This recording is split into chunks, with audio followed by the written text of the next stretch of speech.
será predicado este evangelio en todo el mundo. Y entonces vendrá el fin.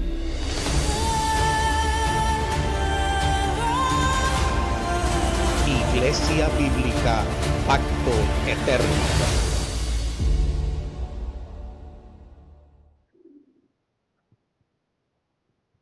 Saludamos a todas las personas que se conectan con nosotros a través de las redes sociales. Que Dios les bendiga en gran manera.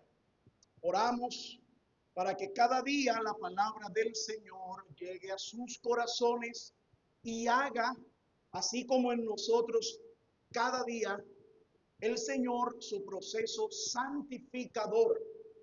Pero también oramos por aquellos que son invitados por otros a oír un mensaje y que no tienen a Jesús en su corazón. Que pueda ser ese corazón suyo persuadido, llamado eficazmente por medio de la palabra de Dios para llegar a ser hijo o hija de Dios. Vamos a ubicarnos Romanos 8:18. Dice así: pues tengo por cierto que las aflicciones del tiempo presente no son comparables con la gloria venidera que en nosotros ha de manifestarse. Porque el anhelo ardiente de la creación es el guardar la manifestación de los hijos de Dios. Porque la creación fue sujeta a vanidad, no por su propia voluntad, sino por causa del que la sujetó en esperanza.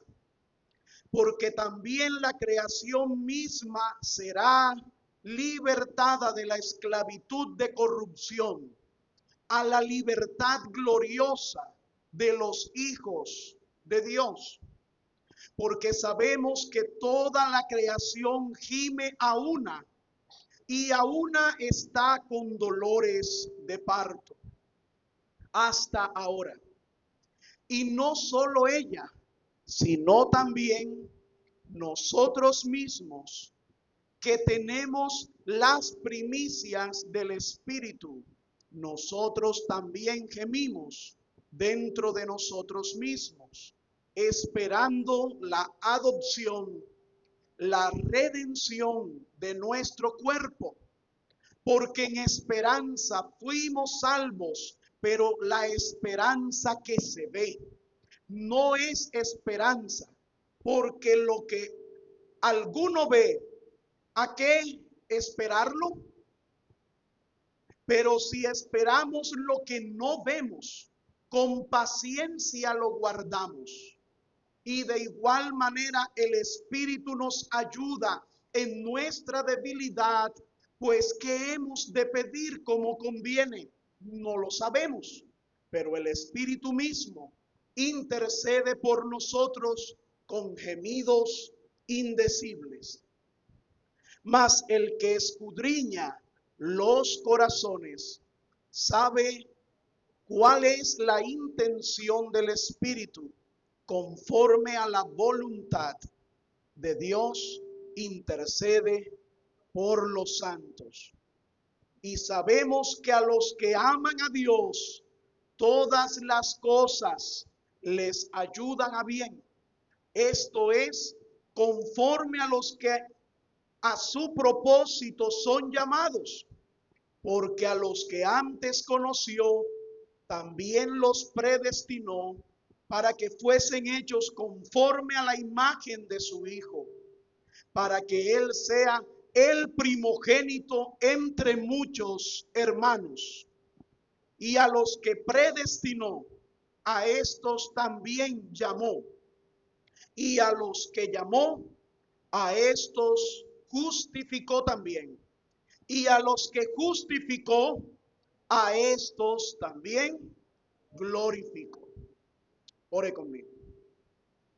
Amantísimo Padre, Dios de gracia, Dios de amor, Dios de misericordia, Dios de verdad. Hoy nos acercamos por medio de los méritos de Cristo y te pedimos, Señor, que tu palabra sea expuesta con fidelidad. Ayúdame, que soy vaso quebradizo. Ayúdame, Señor, y a pesar de mí, da a tu pueblo, danos a nosotros, Señor, el mensaje fiel que tienes en tu palabra. Te pido, Señor, que nos ilumines para poder comprender que la aflicción que podamos estar experimentando como individuos, como parejas, como hogar, como ciudadanos y como personas que pertenecen a todo este planeta que has creado, que también a nivel global existen aflicciones que nos afectan. Señor, te pedimos, ayúdanos a entender por tu palabra que tú estás al control de todas las cosas. En el nombre de Jesús. Amén y amén. Tome asiento.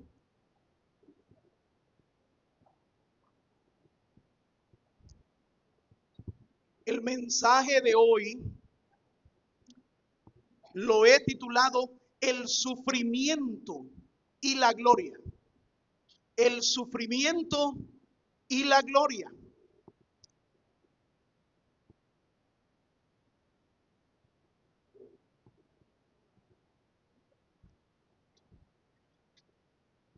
Le voy a contar una historia real. En 1873, un abogado cristiano llamado Horatio Spafford perdió casi toda su fortuna en un gran incendio que hubo en esa fecha en la ciudad de Chicago. Pero la tragedia allí no terminó. Él decidió enviar a su esposa y a sus 4 hijas a Europa mientras él resolvía asuntos pendientes económicos. Durante el viaje, el barco en el que iba su familia chocó contra otro barco y se hundió. Días después, Horatio recibe un telegrama de su esposa que decía solo 2 palabras: salva sola. Sus 4 hijas habían muerto en el incidente. Y tiempo después, al cruzar el lugar donde ocurrió el naufragio, él viajando, el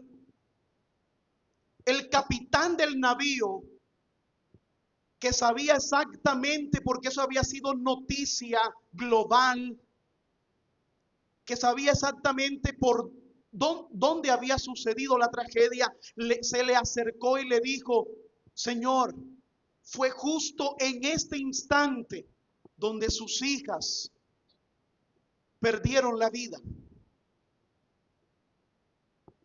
Y justo estando allí, él toma una pluma y empezó a escribir un himno que hasta hoy ha sido célebre y es cantado por la comunidad de creyentes en el mundo. Un fragmento de esa pluma escribió, un fragmento de ese himno escrito por esa pluma fue este: cuando la paz como un río acompañe mi camino, Sea cual sea mi suerte, diré, está bien, con mi alma todo está bien. Hermanos, si les pregunto si esto es una reacción natural al dolor, ciertamente no lo es. No es natural que uno enfrente el dolor intenso con alegría, que uno enfrente el dolor intenso con esperanza. Es natural derrumbarse ante el dolor, enfrentar la muerte de alguien que es significativo para nosotros. Es derrumbarse ante la vida. Sin embargo, esta clase de fe que se levanta fuerte delante del dolor, es eso que vamos a estudiar hoy por la Escritura. Es lo que explica Romanos capítulo 8. Cómo un creyente puede atravesar el sufrimiento y aún así mantener su esperanza viva. No ser consumido por la depresión, sino ser levantado por la fe. Y aún así ser inquebrantable frente a algo que quebranta a todos los demás. Miremos el contexto. En Romanos capítulo 8, el cual es la cumbre de la doctrina de la salvación, Pablo ha venido mostrando desde el versículo 1 que no hay condenación para aquellos que están en Cristo Jesús. Desde el versículo 17 empieza a mostrar, o hasta el versículo 17, desde el versículo 10 empieza a mostrar que hay una vida en el Espíritu. La semana pasada, o más bien el mensaje publicado anterior de esta serie, estuvimos mirando que somos hijos. Y que somos hijos porque fuimos ¿qué? Adoptados. Y como fuimos adoptados, todo hijo es merecedor de una herencia. Entonces, el Señor nos adoptó y nos colocó como coherederos con Cristo Jesús, que es el legalmente heredero. Y entonces, en este pasaje que nosotros vamos a estudiar o que acabamos de leer, vamos a responder una de las preguntas importantes de nuestro caminar cristiano. Esa pregunta es: si somos hijos de Dios, ¿por qué sufrimos? Si somos hijos de Dios, ¿por qué sufrimos? Y creo que esta es una de las cosas que más atrapa en el mundo. Una de las falsas iglesias que hoy ha crecido en el mundo es pague por sufrir. Digo, ellos se manifiestan pare de sufrir. Sin embargo, ¿cuál es el lema de ellos para decir y vender el mensaje del evangelio? Tú tienes sufrimientos, pero Dios quiere quitarte todo sufrimiento. Dios quiere que tú vivas una vida sin ningún dolor, que no haya mosquito que te pique, que no haya nadie que se muera en tu familia, que no tengas nunca una necesidad económica, que vivas una vida feliz. Cristo vino para que tú vivas una vida feliz y plena en la tierra. Y eso es contrario a la Escritura. Es mentira. El que busca el evangelio con la intención de ser feliz en la tierra está altamente equivocado y poniendo los ojos en aquello a lo que Cristo no apuntó de manera directa, porque Él expresa: en el mundo tendréis aflicciones, pero confíen, porque yo he vencido al mundo. Entonces, Romanos 8:18 al 30 nos va a hablar acerca de que el sufrimiento es real. Pero también nos va a hablar de que el sufrimiento no es el final y que está bajo el control soberano de Dios todas las cosas. Y vamos a desarrollarlo en varios puntos. Y el primero es que el sufrimiento presente no se compara con la gloria futura.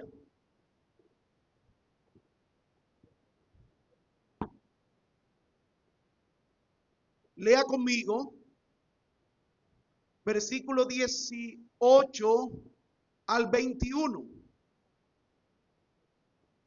Pues tengo por cierto que las aflicciones del tiempo presente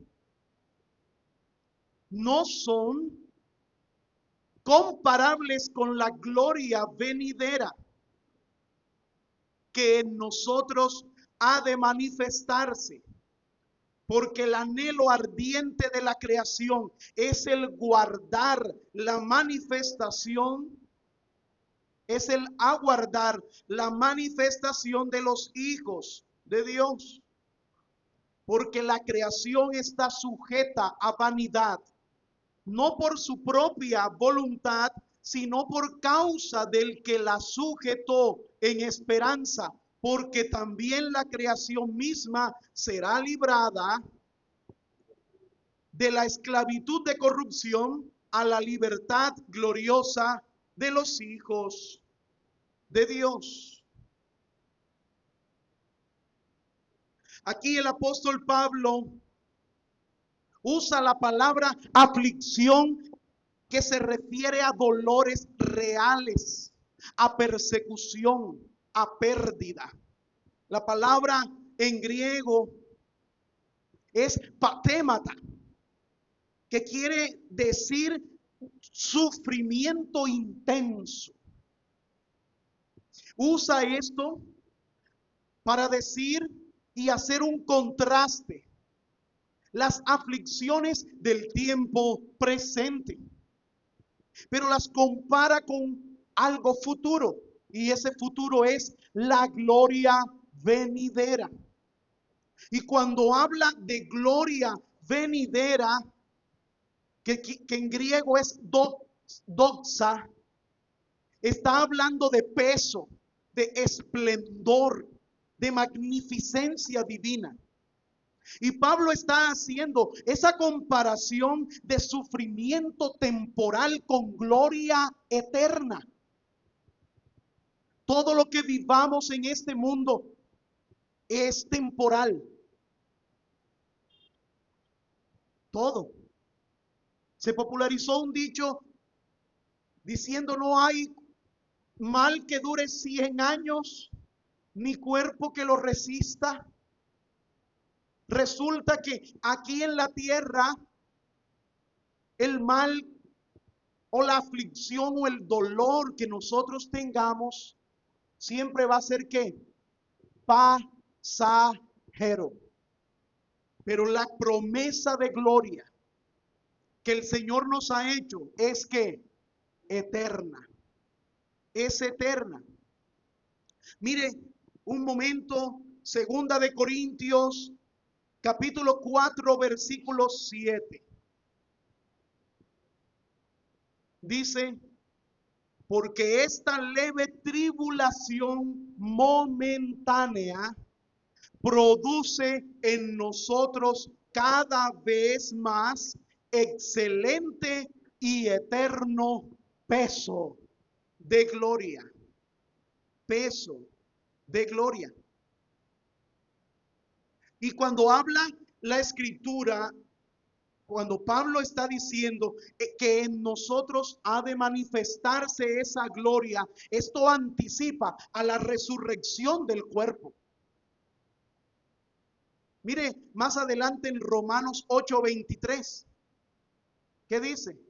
Y no solo ella, sino que también nosotros mismos, que tenemos las primicias del Espíritu, nosotros también gemimos dentro de nosotros mismos, esperando la adopción, la redención de nuestro ¿qué?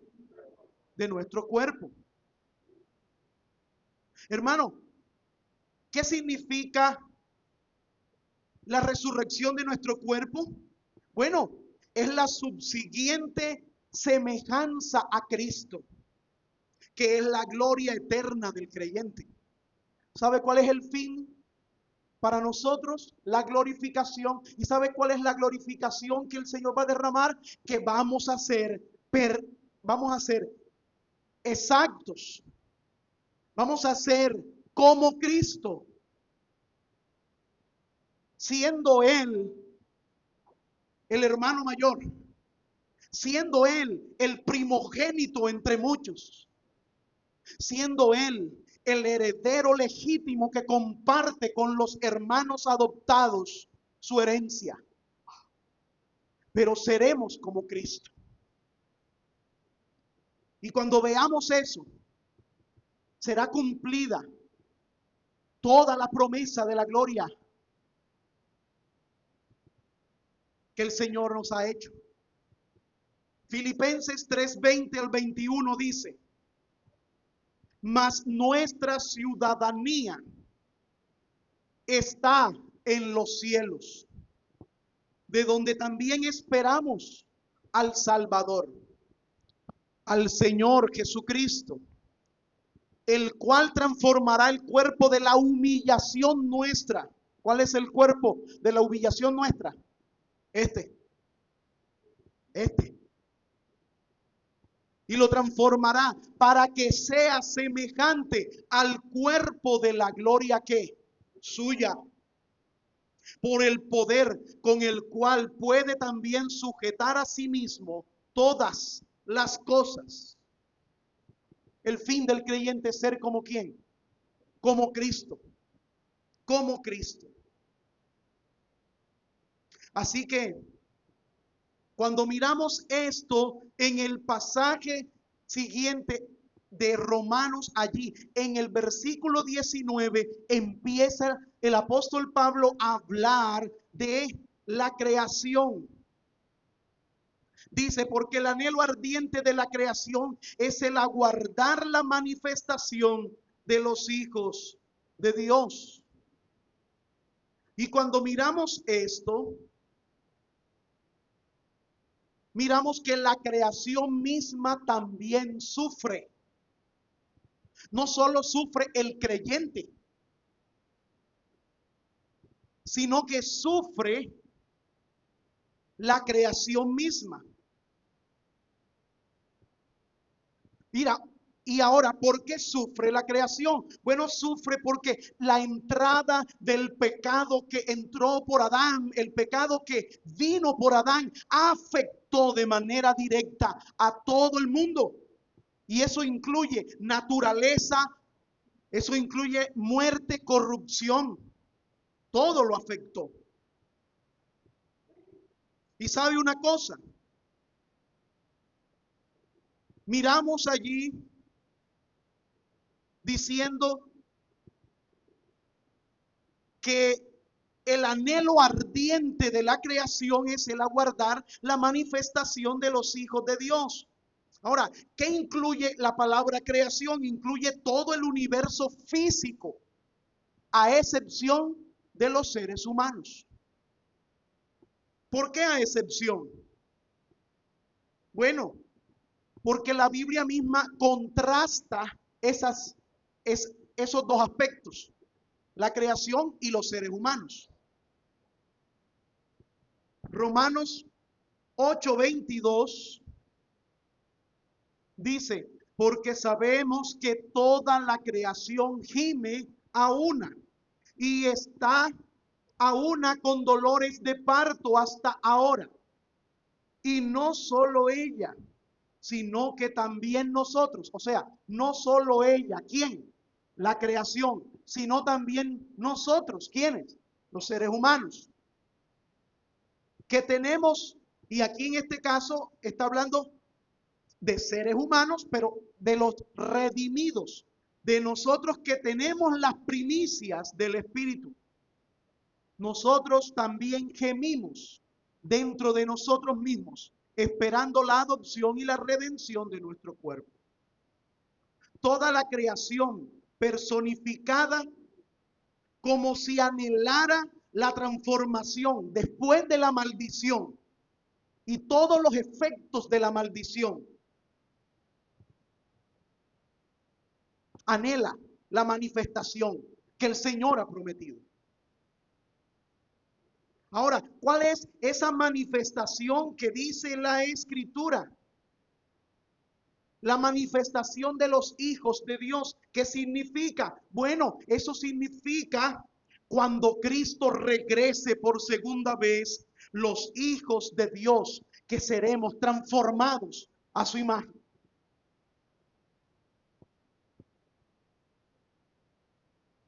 Pero dice la Escritura en el versículo 20, porque la creación fue sujeta a vanidad, no por su propia voluntad, sino por causa del que la sujetó en esperanza. Y esto se refiere a la incapacidad para alcanzar una meta o un propósito. Eso significa vanidad. O sea, a causa del pecado del hombre, Dios sometió a maldición todo el universo físico. Y ahora ninguna parte de la creación cumple a plenitud con el propósito original de Dios. ¿Cuándo sucedió eso? ¿Cuándo fue la entrada del pecado y cuándo fue el momento en el que Dios sujetó a vanidad y hubo maldición sobre la creación misma? Génesis capítulo 3, versículo 17. Génesis 3:17.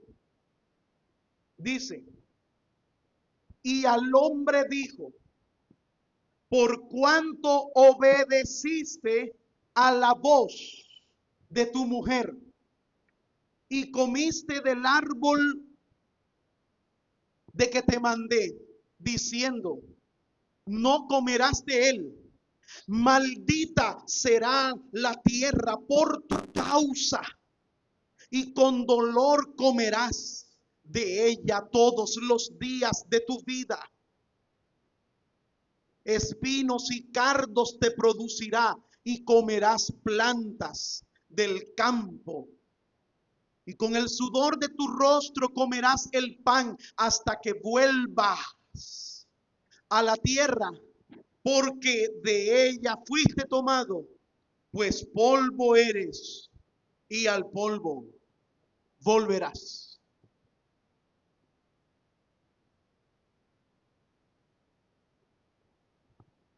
¿Cuál es ese momento que espera la creación? El momento en el que Cristo venga. Ahora, esa palabra donde dice en el versículo 21, porque también la creación misma será libertada de la esclavitud de la corrupción a la libertad gloriosa de los hijos de Dios. Libertada. Vamos a mirarlo contrastadamente con Segunda de Pedro 3:10.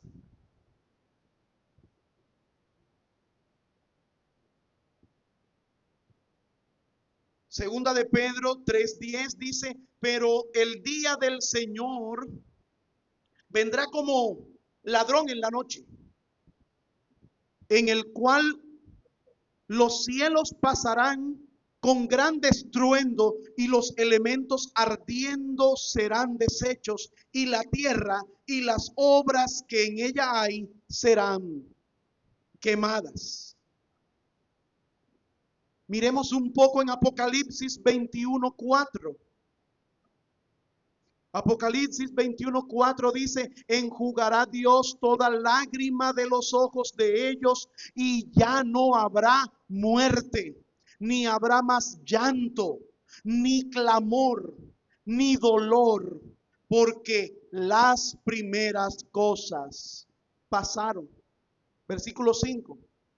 Y el que estaba sentado en el trono dijo, he aquí, yo hago nuevas todas las cosas. Y me dijo, escribe, porque estas palabras son fieles y verdaderas. Amados, así como una mujer en trabajo de parto con dolor intenso tiene la esperanza y la certeza que va a ver a su hijo y lo va a tener en sus brazos. Y una vez lo tiene en sus brazos, le podrías preguntar, ¿cómo sigues del dolor? Te va a preguntar, ¿cuál dolor? Así el dolor haya sido muy intenso para tener a su hijo. Una vez ve a su hijo y lo tiene en sus brazos, el dolor desaparece. Así también el sufrimiento que nosotros podamos tener hoy no será comparado con la gloria venidera. Y es sorprendente porque dice que el sufrimiento que padecemos, las aflicciones del tiempo presente. Y cuando habla la palabra tiempo presente, hay dos fuentes griegas para referirse a la palabra tiempo. Una de ellas es cronos, de allí viene la palabra cronómetro, tiempo medible, cronos. Y hay otra palabra que usa la Biblia para referirse a tiempo y es kairos. Y kairos es algo que no puede medirse, pero que es un tiempo. Un tiempo que no puede medirse. Y cuando vemos esto, la palabra que usa casualmente el apóstol Pablo aquí no es cronos, es kairos. Y lo que nos dice a nosotros es, el tiempo presente es un tiempo corto, pero lo que ha de manifestarse es gloria eterna. Eterna. Y todo esto cambia nuestra expectativa, mi hermano. Porque ¿qué era lo que mantenía a esos hombres en el pasado? Que los echaban. ¿Cómo comenzó el cristianismo? No, los primeros cristianos no eran echados en fosos de leones. No eran. Hoy vemos nosotros en películas de Hollywood a gladiadores que peleaban entrenados en guerra, peleando uno contra otros. Pero ¿sabe cuál era la realidad de la historia? Porque y está en los libros de historia. Los cristianos eran echados a la arena para que esos gladiadores los asesinaran. Ellos eran campesinos, ellos eran ciudadanos, eran comerciantes, eran personas que no estaban acostumbradas a la guerra, pero les entregaban una espada y les decían, defiéndete. Pero ellos entregaban su vida en la arena, pero jamás acceder a la condición que les podía sacar de allí, negar al Señor Jesucristo. Creo que fue en Corea, en tiempos del pastor Kim, un grupo de creyentes fue descubierto teniendo un servicio de adoración a Dios y era nacionalmente prohibido y condenado tener un servicio de adoración. Cuando fueron descubiertos, los sacaron a todos que estaban en un subterráneo donde adoraban a Dios escondidos. Y los sacaron abuelos, ancianos, madres, padres y niños, y les dijeron, retráctense, nieguen a Jesucristo, maldigan a Jesucristo. Y ellos dijeron, no lo voy a hacer. Los colocaron acostados, a las madres con sus bebés en sus brazos, acostados en el suelo, mientras una aplanadora iba avanzando sobre ellos.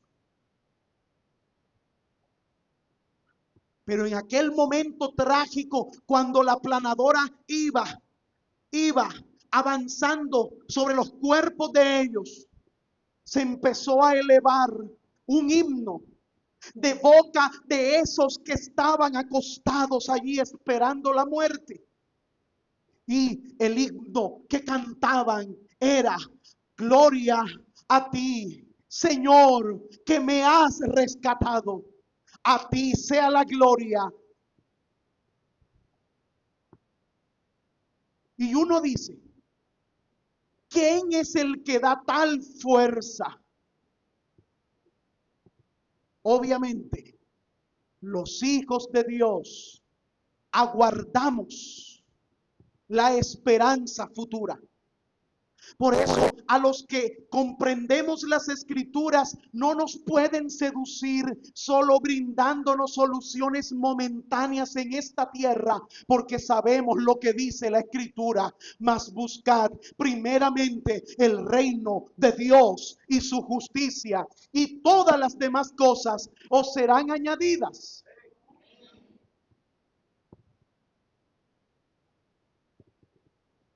Ahora,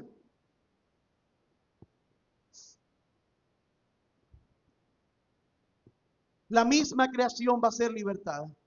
Versículo 22 dice, porque sabemos que toda la creación gime y aún está con dolores de parto hasta ahora. Y no solo ella, sino que también nosotros mismos que tenemos las primicias del Espíritu, nosotros también gemimos dentro de nosotros esperando la adopción, la redención de nuestro cuerpo. ¿A qué se está refiriendo? ¿Por qué nosotros también gemimos? Bueno, esto habla acerca del dolor que tiene el cristiano por la pecaminosidad que aún queda en nosotros. El verdadero cristiano peca, sí, pero disfruta su pecado, no. Corre en arrepentimiento a su Dios diciéndole, perdóname, sí. Y es allí la diferencia. Nuestros gemidos se elevan porque nosotros mismos esperamos esa glorificación. Romanos 7:24 dice, miren el gemido de un cristiano verdadero. ¿Qué dice? Miserable de mí, ¿quién me librará de este cuerpo de muerte? ¿Quién está hablando aquí? Pablo, el mismo que está escribiendo, el mismo que escribió estos versículos, este pasaje que estamos estudiando hoy, él mismo está diciendo: miserable de mí, ¿quién me va a librar? Y cuando habla del proceso de adopción, está hablando del proceso que comenzó con la elección de Dios. Mire conmigo Efesios 1:5. Dice: en amor, habiéndonos predestinado para ser adoptados. Habiéndonos predestinado para ser ¿qué? Adoptados, hijos suyos, por medio de Jesucristo, según el puro afecto de su voluntad. Así que cuando habla de adopción, está hablando acerca del hecho que Dios predeterminó desde la eternidad pasada, desde antes de la fundación del mundo, para que fuéramos ¿qué? Hijos suyos. Mi hermano, y todo este proceso comienza ¿dónde? Desde la conversión. ¿Y culmina dónde? En nuestra glorificación, que es la plena muestra y manifestación de nuestra herencia. Y Pablo lo llama la redención de nuestro cuerpo. Y no solo del cuerpo físico, sino del resto de la condición caída misma. Porque la Biblia dice: y los muertos en Cristo resucitarán primero. Ahora pregunto, ¿por qué resucitarán primero los muertos en Cristo? ¿Será que el alma no se fue y está todavía allí? No, está hablando. Tan pronto el cuerpo muere, es la separación del alma con el cuerpo. Pero el Señor ha prometido que este cuerpo que un día se vistió de corrupción, este cuerpo será transformado en cuerpo glorioso. Y así como Cristo fue levantado de entre los muertos, nosotros recibiremos un cuerpo incorruptible. Gloria al Señor por eso. Tememos entonces al que mata el cuerpo. Tememos a una enfermedad. Tememos morir. El cristiano no ve la muerte como un estado final. El cristiano mira la muerte con la esperanza que tiene en Cristo Jesús. Por eso el apóstol Pablo dijo: ¿dónde está, oh muerte, tu aguijón? ¿Dónde está, oh sepulcro, tu aguijón? ¿Y dónde está, oh muerte, tu victoria? Creo que fue al revés. ¿Dónde está, oh muerte, tu aguijón? ¿Y dónde, oh sepulcro, tu victoria? Sorbida es la muerte en victoria. Mi hermano, esa es nuestra esperanza. Versículo 25. Pero si esperamos lo que no vemos, con paciencia lo aguardamos. ¿Qué quiere decir? Viene hablando desde el versículo 24, porque en esperanza fuimos salvos, pero la esperanza que no sé qué, que no se ve. Tú le enseñas esperanza a tu hijo cuando le dices: tranquilo, espera, mira, solo tienes que esperar, pero aquí tienes lo que te prometí, y se lo muestras. No, pero si tú le dices: no te preocupes, que lo vas a tener, pero ¿dónde está? No te preocupes, y no se lo muestra. Él tiene que aprender a creer ¿en qué? En la promesa. Pero si se lo muestras, ¿va a creer en qué? en lo que vio. Y la esperanza que se ve no es esperanza. Ahora,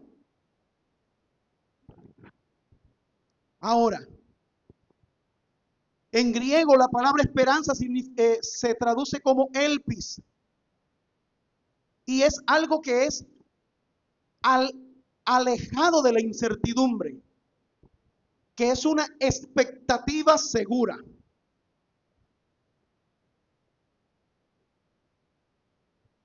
Cuando un agricultor va a sembrar, siembra con la esperanza de que aquello que sembró va a ¿qué?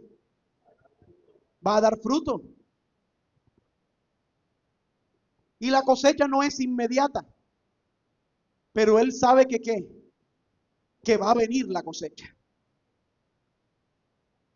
Mi hermano, el creyente puede llorar, pero no puede desesperarse. La esperanza nuestra nos sostiene en medio de el dolor. Ahora, mire lo que dice versículo 26. De igual manera, el Espíritu nos ayuda en nuestra debilidad, pues ¿qué hemos de pedir como conviene? No lo sabemos, pero el Espíritu mismo intercede por nosotros con gemidos indecibles. ¿Cuál es nuestro gemido delante de Dios? Bueno, aquí no solo gime la creación, aquí no solo gime el cristiano, aquí también gime ¿quién? El Espíritu Santo. Y lo está diciendo. Y sus gemidos son ¿cómo? Indecibles. Eso quiere decir expresiones al interior de la Trinidad, una comunicación al interior de la Trinidad misma, que no puede articularse con palabra ni humana ni angelical, y que hacen un llamado profundo por el bienestar de cada creyente. Eso es maravilloso, hermano. Primera de Corintios 2:11. Primera de Corintios 2:11. Mire lo que dice la Escritura. Porque ¿quién de los hombres sabe las cosas del hombre sino el espíritu del hombre que está en él? Así tampoco nadie conoció las cosas de Dios sino ¿quién? El Espíritu de Dios que está en él. ¿Por qué gime? ¿Por qué transforma el Espíritu Santo nuestras oraciones en gemidos indecibles? ¿Por qué? Porque el Espíritu Santo es el que conoce, como Dios conoce lo íntimo de Dios. Y así como el Espíritu nuestro conoce lo que está en el corazón del hombre, así también el Espíritu de Dios conoce lo íntimo de Dios. Y qué maravilloso tener un intercesor tan cerca. Pero mire, esta obra también es paralela a la de la segunda persona de la Trinidad. ¿Quién es? Jesucristo. Hebreos 2:17 dice: por lo cual debía ser en todo semejante a sus hermanos. Está hablando de Cristo. Debía ser semejante a nosotros. ¿Cómo? ¿Dónde? ¿Cuándo? Porque es verdaderamente hombre, nacido de mujer, pero sin pecado,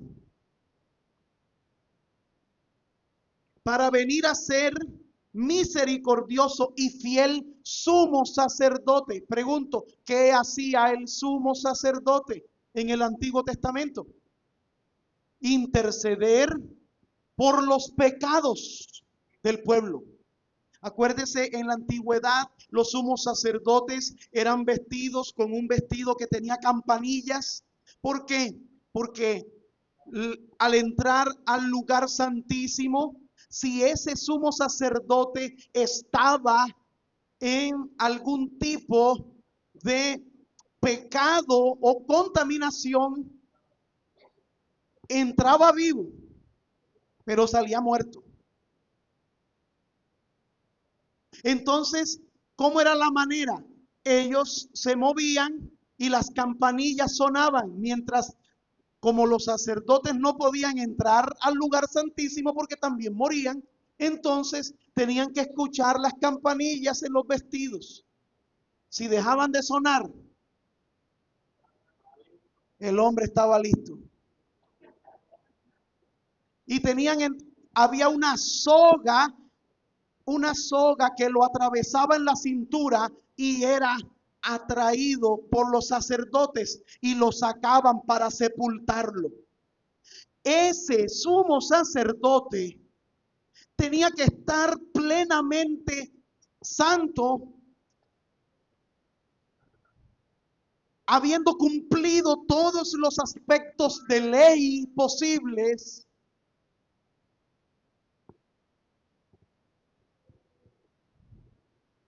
Y entraba cada año. Ahora, Hebreos nos está diciendo que tenemos un sumo sacerdote, santo, perfecto en todo, y que ese sumo sacerdote es misericordioso. Ese es Jesucristo. Y dice, y fiel sumo sacerdote, en lo cual a Dios se refiere para expiar todos los pecados del pueblo. Y mire, un sumo sacerdote santo, puro, porque es mismo Dios. Versículo 18 de Hebreos 2. Pues en cuanto él mismo padeció, siendo tentado, es poderoso para socorrer a todos los que son tentados. Y quiere ver la manera más descriptiva que nos hace el libro de los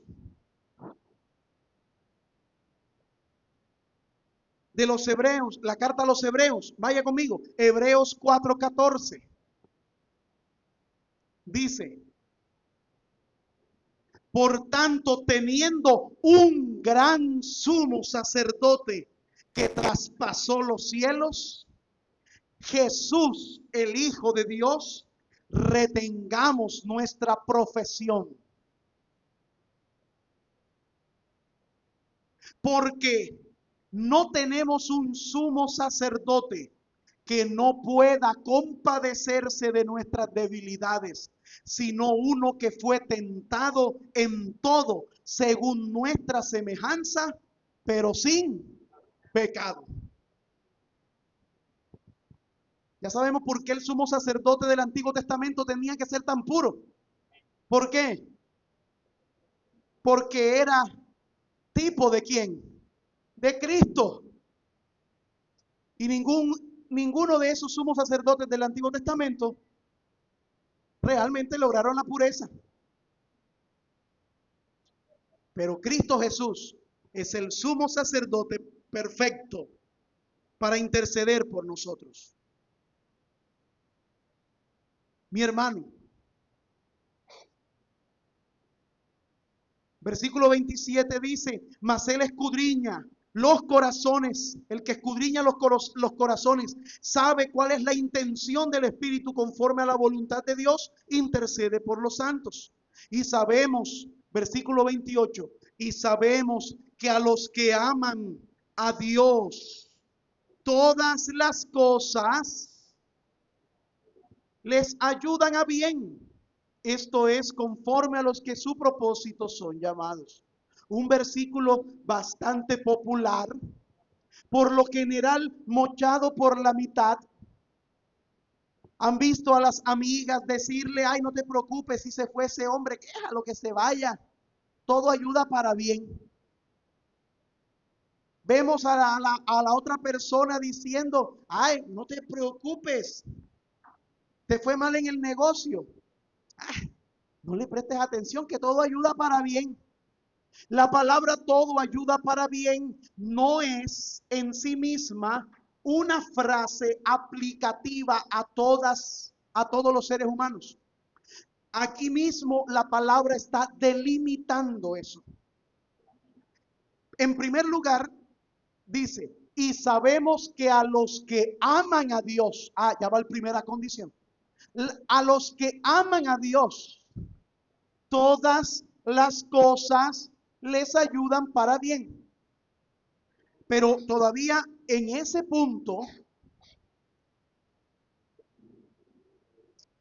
podíamos interpretar. Hay muchas gentes que dicen que aman a Dios porque sienten un sentimiento.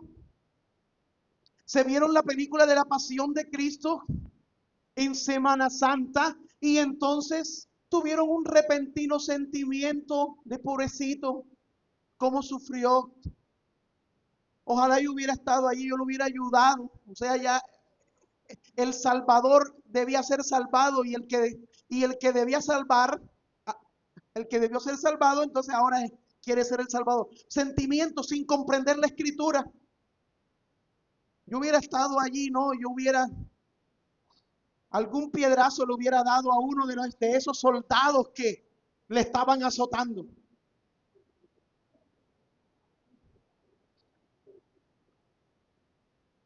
Y salen con un amor romántico diciendo, pobrecito, bueno, yo sí amo a Dios, y yo siento, yo miro y yo, bueno, Dios para mí es todo y Él me da todo y a mí siempre por tradición me han enseñado que Él me da todas las cosas.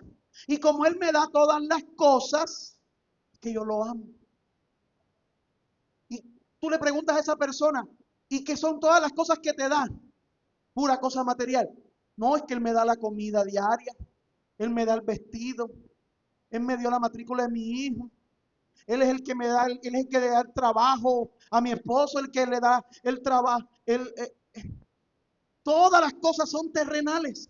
Pregúntale a un ser humano qué es lo que le da Dios y todo lo que habla es debajo del sol. Pero la Biblia nos dice, todo debajo del sol es vanidad. Porque lo verdaderamente eterno es aquello que traspasa el sol. Es la eternidad. Es el reino de Dios y su justicia. Ahora, ¿a qué amor se está refiriendo aquí? ¿A los que aman a Dios de manera romántica?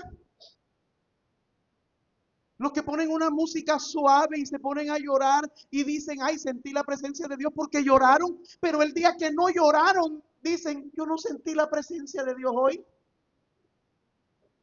¿Es esa clase de amor? Bueno, aquí dice, a los que aman a Dios, todas las cosas les ayudan para bien. Esto es, aquí va a ser la diferencia, esto es a los que conforme a su propósito son llamados. ¿Qué significa esto? Significa que ese llamamiento que está hablando aquí, la palabra es el llamamiento eficaz. Y el llamamiento eficaz lo escucha y lo recibe ¿quién? Aquella persona que ha sido preordenada para vida eterna. A los que antes conoció, a esos también predestinó. Cuando usted puede haber un grupo y si el evangelio es predicado de ese grupo, habrán unos que digan, no, es una locura. De hecho, la misma Biblia dice que el evangelio sí es una locura, porque el Señor ha convenido salvar al mundo por medio de la locura de la predicación. Pero cuando un escogido de Dios oye el mensaje de Dios, es llamado por Dios. Y el llamamiento de Dios es como eficaz. Cuando Lázaro, que estaba muerto en la tumba, oyó la voz de Jesús que resuena diciendo, la voz del Creador, diciéndole: Lázaro, ven fuera. ¿Será que Lázaro allá estaba diciendo: ay no, yo lo que no puedo, yo no quiero, tanto cansancio que tengo yo para levantarme? ¿Será que Lázaro tenía la voluntad propia para resistir al llamado del Creador que le dijo: ven fuera? Claro que no. ¿Qué era lo único que podía hacer Lázaro? Salir fuera.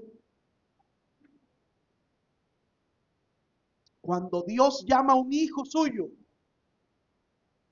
ese hijo suyo viene porque viene. Ahora,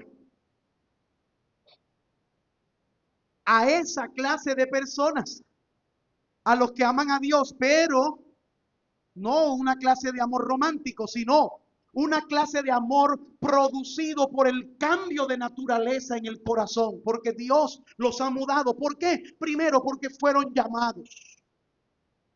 Segundo, porque desde antes, versículo 29, porque los había conocido desde qué? Desde antes. A los que antes conoció. Esto no solo se refiere a la omnisciencia de Dios en el sentido de que supo desde el pasado eterno quién iba a responder a Cristo. Aquí más bien habla de una decisión predeterminada para derramar su amor sobre nosotros y establecer una relación íntima con nosotros. Es decir, a los que antes conoció, quiere decir a los que había seleccionado, predestinado para salvación. Así que predeterminación y preconocimiento van de la mano. Predeterminación y preconocimiento van de la mano. Después dice: los que antes conoció, estos también ¿qué? Predestinó para que fuesen hechos. Ahora, ¿cuál fue la razón por la que el Señor nos llamó, nos predestinó, nos conoció? ¿Cuál fue? ¿Para qué?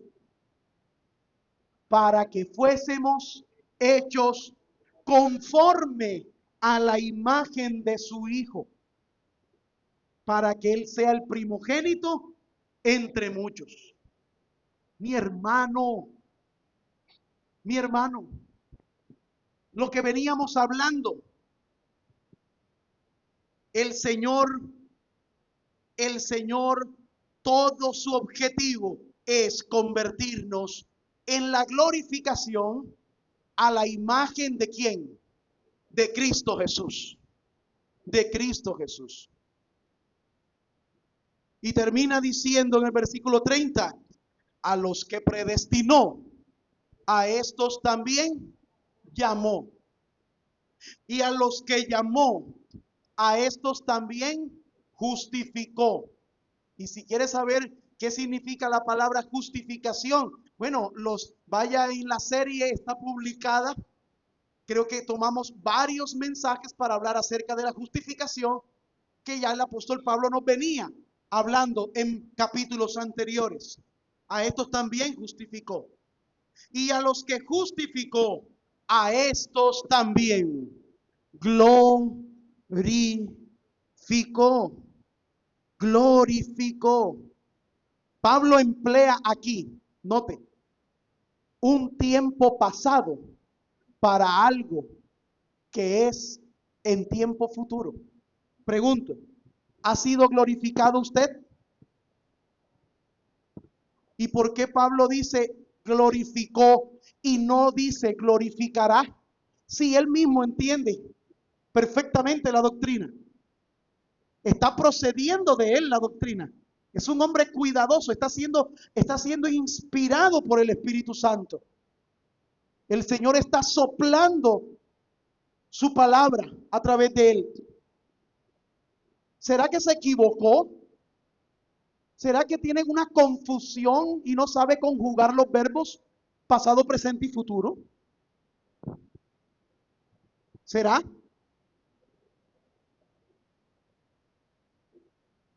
Se equivocó con el verbo to be. Mi hermano, el apóstol Pablo dice todo en pasado para referirse y recalcar a la certidumbre que será nuestra glorificación. No ha sucedido, pero es más seguro de lo que jamás nadie puede estar seguro. Esa glorificación se dará, porque el Señor lo determinó, porque el Señor me llamó, el Señor me justificó, el Señor murió por mí, y ese que vino por primera vez a morir por mí en la cruz para llamarme, salvarme, justificarme, ese mismo vendrá para glorificarme en él.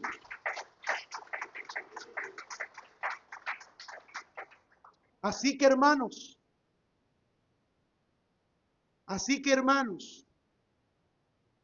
finalicemos sabiendo esto. ¿Estás pasando momentos de angustia momentánea o sufrimiento? Haz lo que nuestro maestro hizo. Jesús menospreció el oprobio. Y yo quiero finalizar que usted me ilustre un poco. ¿Cuántos han sido menospreciados en algún momento aquí en la vida? ¿Cuántos? Si los ojos del menosprecio los pudiéramos identificar, ¿cómo sería? Usted llega y el que lo menosprecia, ¿cómo lo miraría? ¿De lado? ¿De reojo? Sin importancia.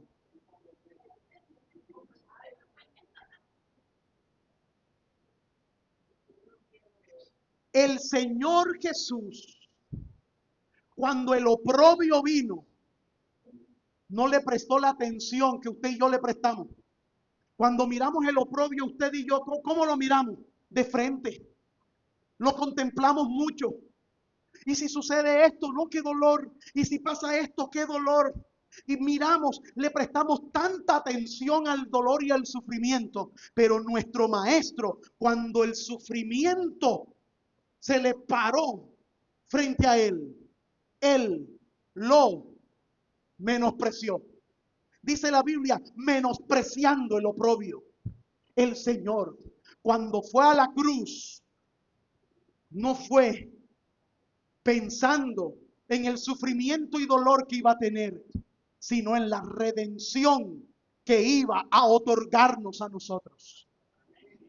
Por lo tanto, mi hermano, desde hoy, perseveren en la doctrina. Confíen en el propósito de Dios. Sigamos predicando el evangelio. Y hagámoslo de tal manera que si nos amenazan, como lo cantamos hoy en el himno en Castillo Fuerte, si nos quitan, si nos despojan, si nos amenazan, no importa. Pueden destruir este cuerpo, pero no nos pueden quitar la esperanza eterna que tenemos en Cristo Jesús, Señor nuestro. A Él sea la gloria. A Él sea la gloria. Colóquese en pie.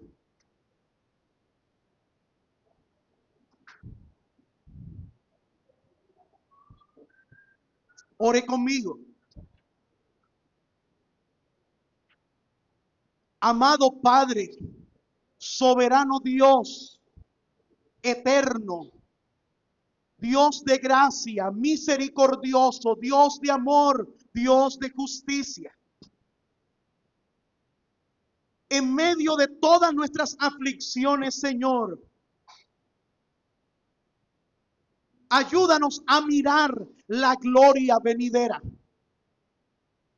Fortalece, Señor, nuestra esperanza. Enséñanos a confiar en tu propósito y a descansar en la certeza de que todas las cosas obran para bien. Y si hasta el momento nos hemos desesperado, hemos estado rindiéndonos, llorando, sufriendo por las cosas que son vanidad, las cosas que están debajo del sol, lo terrenal. Señor, sabemos que nuestro sufrimiento es real, sí, pero también sabemos que la gloria en ti es mayor y que tú estás obrando todas las cosas, las aflicciones, las caídas, las enfermedades, el pecado, todas estas cosas, Señor, que son dolorosas a nuestra vida. Tú las utilizas para encaminar nuestras vidas a bien. Y el bien de nuestra alma es estar contigo. Así que sosténnos cuando no entendemos y llévanos hasta la gloria prometida en el nombre de Cristo Jesús. Amén y amén.